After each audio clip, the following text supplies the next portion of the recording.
India इस महाकाल के corridor के दर्शन करा रहा है, महाकाल के कॉरिडोर की यात्रा करा रहा है, आपको समझाने की कोशिश कर रहा है कि इस महाकाल के कॉरिडोर में इन सब के पीछे क्या सोच है, क्या किंवदंती है, क्या मान्यता है। सप्त ऋषि, ये 7 ऋषि आपको दिखाई दे रहे हैं, एक एक करके सातों मतलब 4 दिशाएं 7 ऋषि। क्या सोच है, क्या मान्यता है? ये जो एरिया बनाया है ये हमने मेटाफोरिकली बनाया है। इसमें एक बीच में 54 फुट ऊंचा शिव स्तंभ है, जिसे शिव का प्रतिरूप माना गया है, और उसके चारों तरफ उनके जो शिष्य हैं सप्तऋषि, उन्हें बैठाया गया है। महाकाल को कालों का काल कहा जाता है, मृत्यु लोक के भी राजा कहे जाते हैं महाकाल। धार्मिक ग्रंथों में कहा गया है कि ब्रह्मांड में शिव जैसा शक्तिशाली कोई नहीं, क्योंकि शिव तीनों लोक और 9 ग्रहों पर अपना आधिपत्य रखते हैं। ऐसे महाकाल शिव शंकर से बड़ा कोई दूसरा नहीं हो सकता। कहते हैं जब देव और असुरों के बीच समुद्र मंथन हुआ, रक्त और अमृत देवताओं के हिस्से में आया, तो शिव ने विष के प्याले का घूंट लगा लिया और वो नीलकंठ हो गया। महाकाल के परिसर में उस समुद्र मंथन का भी अलौकिक वर्णन इस प्रतिमा के जरिए मिलता है। शिव के इस अवतार के बारे में आप मतलब क्या कहेंगे पंडित जी? ये जो मंथन हुआ था, समुद्र मंथन हुआ था, और जब हलाहल उसमें से निकला था, विष का प्याला जब भोले शंकर ने पिया था, तो वो दृश्य दिखाया गया है। ये समुद्र मंथन कर रहे हैं देवता और दानव, और जो विष निकला है वो भगवान स्वयं महाकाल ने आइए तो विष के प्याला जरा नजदीक से महाकाल के भोले शंकर के स्वरूप को नजदीक से देखते हैं, क्योंकि ये खूबसूरती पहली मर्तबा आपको न्यूज 8 इंडिया चैनल पर आपको हम इसलिए दिखा रहे हैं क्योंकि ये 325 करोड़ रुपए सरकार ने महाकाल के इस कॉरिडोर पर, भव्य कॉरिडोर पर सरकार ने खर्च किए हैं, और सरकार चाहती है कि महाकाल जो है यहाँ पर बड़ी तादाद में लोग आते हैं, तो साथ ही साथ एक ये धार्मिक पर्यटन का क्षेत्र भी बने।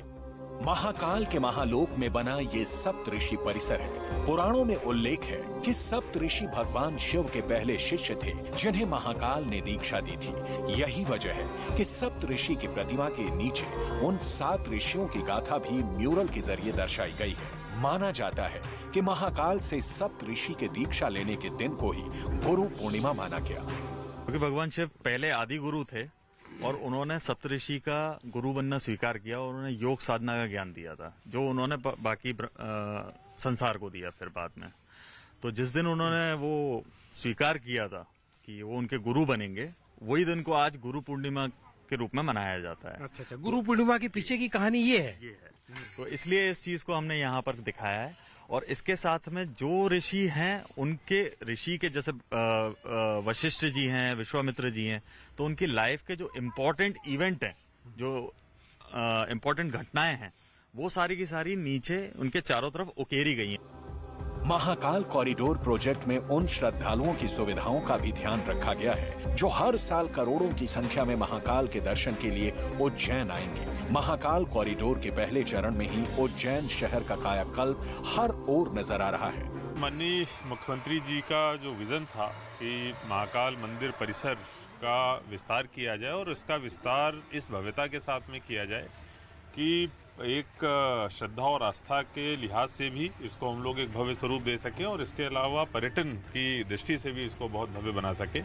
और उन्हीं के विजन को क्रियान्वित करते हुए लगभग 316 करोड़ रुपए से जो प्रथम चरण है वो तैयार हुआ है, और पूरा जो प्रोजेक्ट है वो 750 करोड़ का है, जो 1 साल बाद दोनों चरण पूरे होंगे। इस कॉरिडोर के बाद से अगर एक दिन में 10-12 लाख या 15 लाख लोग भी दर्शन करके निकल जाते हैं, तब भी बहुत सहूलियत के साथ में, सुविधा के साथ में सभी श्रद्धालुओं के दर्शन हो जाएंगे।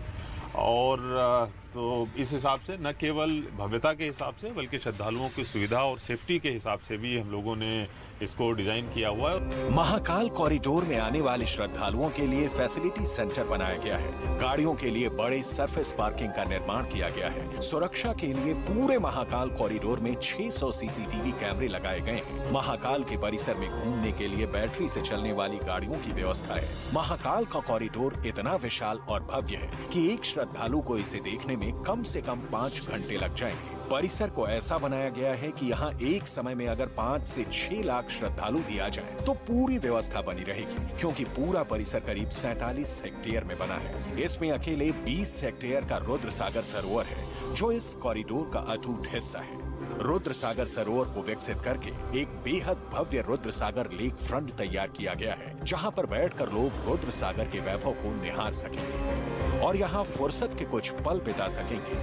रुद्र सागर यहाँ के जो सप्त सरोवर हैं उनमें से एक है और इसका एक सप्त सरोवर, पहले वो नाम जो मुझे बताया गया कि सारे नाम भगवान शिव के ऊपर है। हाँ, ज्यादातर सब नाम भगवान शिव के ऊपर ही हैं और सप्त सरोवर ऐसा है कि ये कभी शिप्रा का हिस्सा हुआ करते थे, तो शिप्रा से बह के निकला करती थी।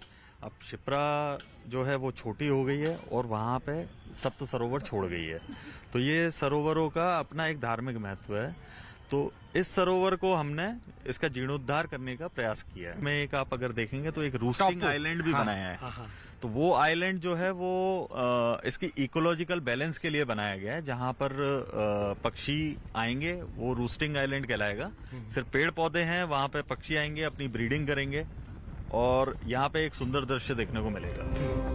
पत्थरों की बेहतरीन नक्काशी से बने महाकाल के भव्य कॉरिडोर को एक ग्रीन कॉरिडोर बनाने की भी योजना है। आने वाले समय में यहाँ 40,000 से ज्यादा पेड़ लगाने का प्लान है। खास बात यह है कि यहाँ लगाए जाने वाले पेड़ पौधों में सिर्फ उन्हीं प्रजातियों को चुना गया है जो भगवान शिव को बेहद प्रिय है या फिर जिनकी फूल पत्तियों का इस्तेमाल शिव की पूजा में होता है।